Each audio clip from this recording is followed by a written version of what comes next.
South India shopping mall లో block buster ఆషాఢం #1 kilo sale.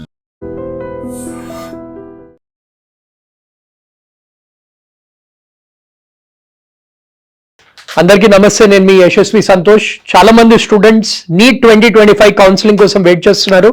So ఆ counselling process ఎలా ఉండబోతుంది, ఇంపార్టెంట్ డేట్స్ ఏంటి, అవన్నీ వీడియోలో చూద్దాము. వీడియోని లాస్ట్ దాకా చూడండి. ఛానల్ని సబ్స్క్రైబ్ చేయండి for more such videos. And మీకు వీడియో ఎండింగ్ లో కొన్ని ఇంపార్టెంట్ టిప్స్ అండ్ సజెషన్స్ కూడా ఇస్తాను. సో ఫస్ట్లీ మనకి ఈ నీట్ కౌన్సిలింగ్ ప్రాసెస్ అనేది 2 టైప్స్ ఉంటాయి. ఒకటి ఏంటంటే all India quota. All India quota అంటే ఏంటంటే ఈ గవర్నమెంట్ మెడికల్ కాలేజెస్ ఏవైతే వేరియస్ స్టేట్స్ లో ఉన్నాయో ఆ గవర్నమెంట్ మెడికల్ కాలేజెస్ లో 15% ఆఫ్ ది సీట్స్ అంటే ఇండియాలో ఎవరైనా అప్లై చేసుకోవచ్చు. ఫర్ ఎగ్జాంపుల్ మన తెలంగాణలో ఉస్మానియా మెడికల్ కాలేజ్ ఉంది. ఉస్మానియా మెడికల్ కాలేజ్ లో 100 సీట్స్ ఉన్నాయంటే 85 సీట్స్ స్టేట్ స్టూడెంట్స్ కి రిజర్వ్డ్ ఉంటుంది. 15 సీట్స్ అనేవి ఆల్ ఇండియాలో ఎవరైనా అప్లై చేసుకోవచ్చు. సో ఈ 15% ఏవైతే government medical colleges all India apply చేసుకోవచ్చో అది ఆల్ ఇండియా కోటా వాళ్ళు ఎంసీసీ వాళ్ళే ఈ కౌన్సిలింగ్ ప్రాసెస్ అనేది కండక్ట్ చేస్తారు. అలాంగ్ విత్ మన AIIMS colleges, JIPMER and other deemed universities, వీటిలన్నింటికీ ఆల్ ఇండియా కోటా. ఇప్పుడు స్టేట్ మెడికల్ కాలేజెస్ ఏవైతే ఉన్నాయో నేను చెప్పినట్టు ఆ 100 సీట్స్ లో 85 సీట్స్ అనేవి తెలంగాణలో ఉన్న government medical colleges Telangana students కి రిజర్వ్డ్. ఆంధ్రాలో ఉన్న గవర్నమెంట్ మెడికల్ కాలేజెస్ ఆ 85% ఆంధ్ర స్టూడెంట్స్ కి రిజర్వ్డ్. ఇవి కాకుండా ప్రైవేట్ మెడికల్ కాలేజెస్ కూడా ఈ state counselling state quota through వాళ్ళు పార్టిసిపేట్ చేస్తాయి. సో ఈ కాలేజెస్ కి డిఫరెంట్ స్కెడ్యూల్స్ అనేవి ఇచ్చింది ఎంసీసీ. అండ్ ఈ స్కెడ్యూల్ కూడా ఎంత మంచిగా డిజైన్ చేశారంటే ఓవర్లాప్ అనేది ఉండదు. సో ఇప్పుడు మనము స్కెడ్యూల్ డీటెయిల్ గా చూద్దాము. సో మనం ఫస్ట్ రౌండ్ ఆఫ్ కౌన్సిలింగ్ అనేది 21st ఆఫ్ జూలై అనేది స్టార్ట్ అవుతుంది. ఈ 21st ఆఫ్ జూలై నుంచి 30th ఆఫ్ జూలై వరకు ఫస్ట్ రౌండ్ ఆఫ్ కౌన్సిలింగ్ అనేది ఉంటుంది ఆల్ ఇండియా కోటా స్టూడెంట్స్ కి. Then verification of joint candidates 7th and 8th of August ఉంటుంది. దెన్ మనము స్టేట్ కోటాకి వచ్చామంటే 30th జూలై నుంచి 6th ఆఫ్ ఆగస్ట్ వరకు మనకి ఫస్ట్ ఫేజ్ ఆఫ్ కౌన్సిలింగ్ అనేది జరుగుతుంది. అండ్ 13th and 14th నాడు వెరిఫికేషన్ అనేది జరుగుతుంది. సో మీరు చూసినట్టు ఈ all India counselling first round తర్వాతే స్టేట్ కౌన్సిలింగ్ అనేది స్టార్ట్ అవుతుంది. This is applicable for Telangana as well as Andhra Pradesh.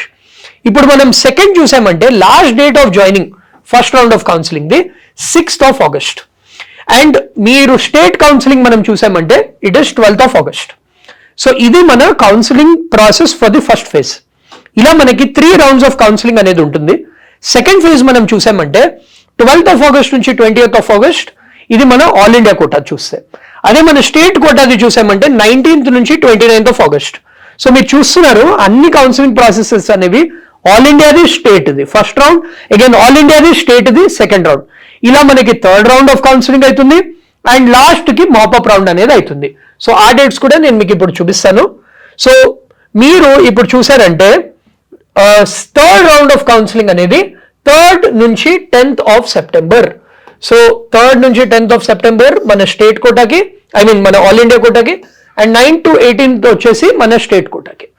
So మీకు 24th ఆఫ్ సెప్టెంబర్ అనేది మీకు కంప్లీట్ వెరిఫికేషన్ అనేది జరిగిపోతుంది. అండ్ దీని తర్వాత మీకు మాప్ రౌండ్ అనేది స్ట్రే వేకెన్సీ అనేది ఉంటుంది. Third phase generally mop up అంటారు. అండ్ స్ట్రే వేకెన్సీ అనేది మీకు 22nd నుంచి 26th. ఈ స్ట్రే వేకెన్సీ అంటే ఏంటంటే మిగిలిన సీట్స్ అన్ని ఫస్ట్, సెకండ్, థర్డ్ లో ఫిలప్ కాని సీట్స్ అన్ని ఈ స్ట్రే రౌండ్ లో ఫిలప్ అనేది చేస్తారనమాట. సో ఇప్పుడు ఇంపార్టెంట్ వెబ్సైట్స్ ఏంటి? ఇంపార్టెంట్ వెబ్సైట్స్ వచ్చేసి ఆల్ ఇండియా కోటాలో ఉన్న కాలేజెస్ అన్ని మీకు ఎంసీసీ వెబ్సైట్ లో మీరు పార్టిసిపేట్ చేయొచ్చు ఆ కౌన్సిలింగ్ ప్రాసెస్. అదే మన తెలంగాణ గురించి మాట్లాడితే మనం KNRUHS లో మీరు అప్లై చేసుకోవచ్చు. అదే ఆంధ్రప్రదేశ్ గురించి మాట్లాడితే డాక్టర్ ఎన్టీఆర్ యూనివర్సిటీలో మీరు అప్లై చేసుకోవచ్చు. ఈ 3 వెబ్సైట్స్ ట్రాక్ చేస్తూ ఉండండి. మీకు అక్కడ అడ్మిషన్ నోటిఫికేషన్ అని కనిపిస్తుంది along with the list of documents ఏమేమి తీసుకెళ్ళాలి అవన్నీ కూడా చెప్తారు.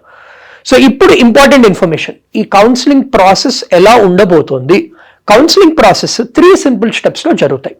ఫస్ట్ స్టెప్ ఏంటంటే మీరు ఆల్ ఇండియా కోటాకి ఎంసీసీ వెబ్సైట్లో వెళ్ళి రిజిస్ట్రేషన్ అనేది చేసుకుని కౌన్సిలింగ్ ఫీ అనేది పే చేయాలి. ఈ registration and counselling fee pay చేశాక డైరెక్ట్ మీరు వెబ్ ఆప్షన్స్ అనేవి ఇవ్వచ్చు. ఈ వెబ్ ఆప్షన్స్ తర్వాత మీకు అలాట్మెంట్ అనేది జరుగుతుంది. అలాట్మెంట్ అయ్యాక మీ సర్టిఫికేట్స్ అన్ని వెరిఫై చేయడం జరుగుతుంది. అదే స్టేట్ కోటాకు వస్తే మన కౌన్సిలింగ్ ప్రాసెస్ సిమిలర్. ఫస్ట్ మీరు తెలంగాణ స్టూడెంట్స్ అంటే KNRUHS వెబ్సైట్కి వెళ్ళి రిజిస్ట్రేషన్ అనేది చేసుకోవాలి. కౌన్సిలింగ్ ఫీ అనేది పే చేయాలి. కౌన్సిలింగ్ ఫీ పే చేశాక మీకు హెల్ప్ లైన్ సెంటర్స్లో సర్టిఫికేట్స్ అన్ని వెరిఫై అవుతాయి. ఆ సర్టిఫికేట్ వెరిఫికేషన్ తర్వాత మీరు వెబ్ ఆప్షన్స్ అనేది ఇవ్వచ్చు. వెబ్ ఆప్షన్స్ తర్వాత మీకు వచ్చిన అలాట్మెంట్ బట్టి కాలేజ్లో మళ్ళీ ఈ సర్టిఫికేట్స్ అన్ని తీసుకుంటారు.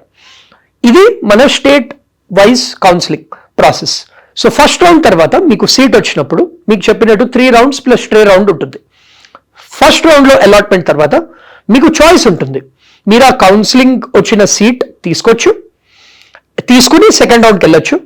ఆర్ తీసుకోకుండా మీకు అసలే నచ్చలేదంటే తీసుకోకుండా సెకండ్ రౌండ్లో పార్టిసిపేట్ చేయొచ్చు. ఇలా 3 rounds ఆఫ్ కౌన్సిలింగ్.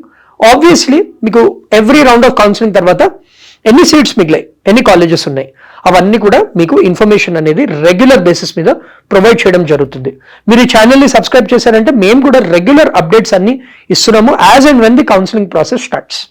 సో ఇప్పుడు ఇంపార్టెంట్ డాక్యుమెంట్స్ ఏంటో మీకు లిస్ట్ అనేది నేను మీకు చెప్తాను. ఇంపార్టెంట్ డాక్యుమెంట్స్ గురించి మనం మాట్లాడామంటే ఫస్ట్ మనది నీట్ ర్యాంక్ కార్డ్, నీట్ మీ admit card, then caste certificate, latest caste certificate very very important. EWS స్టూడెంట్స్కి మీకు ఈ ఫినాన్షియల్ ఇయర్ది EWS certificate by the competent authority అనేది ఇవ్వాలి. నెక్స్ట్ డొమిసైల్ సర్టిఫికేట్ అంటే మీ residence certificate, especially Andhra Pradesh Telangana స్టూడెంట్స్ది మీరు ఇక్కడ ఉన్న residence certificate mandatory to participate in the state counselling. ఇది కాకుండా మీ స్టడీ సర్టిఫికేట్స్, మీ ఐడి ప్రూఫ్, ఇవన్నీ కూడా మీరు ఇవ్వాల్సి ఉంటుంది. ఇవన్నీ మీరు రెడీగా పెట్టుకుని మీరు కౌన్సిలింగ్ ప్రాసెస్ అప్పుడు మీరు సబ్మిట్ చేయాల్సి ఉంటుంది. సో ఫైనలీ నేను చెప్తుంది స్టూడెంట్స్కి ఒకటే, ఈసారి టఫ్ పేపర్ వచ్చింది కాబట్టి కట్ ఆఫ్స్ అనేవి తక్కువ అయ్యే ఛాన్సెస్ ఉన్నాయి. సో మీరు ఈ కౌన్సిలింగ్ ప్రాసెస్ కేర్ఫుల్గా నేను చెప్పిన స్టెప్స్ ఫాలో అయ్యి అప్లై చేసుకోండి. సో ఫస్ట్ ప్రిఫరెన్స్ అనేది గవర్నమెంట్ మెడికల్ కాలేజెస్కి ఇవ్వండి. Then you give preference to private colleges. ఇప్పుడు ప్రైవేట్ కాలేజెస్ గురించి మాట్లాడుకున్నా కానీ ప్రైవేట్ కాలేజెస్ అన్నీ మీకు స్టేట్ కౌన్సిలింగ్ త్రూనే వాళ్ళు పార్టిసిపేట్ చేస్తారు. సో మీకు ఏ కేటగిరీ సీట్ అయినా కానీ, బి కేటగిరీ సీట్ అయినా కానీ, కన్వీనర్ కోట అయినా కానీ మీరు అంతా KNRHS website or doctor NTR university వెబ్సైట్లో మీరు పార్టిసిపేట్ చేయొచ్చు. మీకు ఒకవేళ కాలేజ్ వైజ్ రివ్యూ కావాలంటే ఏపీలో, తెలంగాణలో కింద కాలేజెస్ అని కామెంట్ చేయండి. ఎక్కువ మంది కామెంట్ చేస్తే మేము ఒక మంచి వీడియో చేస్తాము talking about government colleges, private colleges, list ఎలా ఉండాలి, ప్రయారిటీ ఎలా ఉండాలి, ఇదంతా కూడా మేము చేస్తాము. Share this video with all your friends. ఏమైనా డౌట్స్ ఉన్నా కానీ కామెంట్ చేయండి. Don't forget to like the video and subscribe to our channel. Thank you.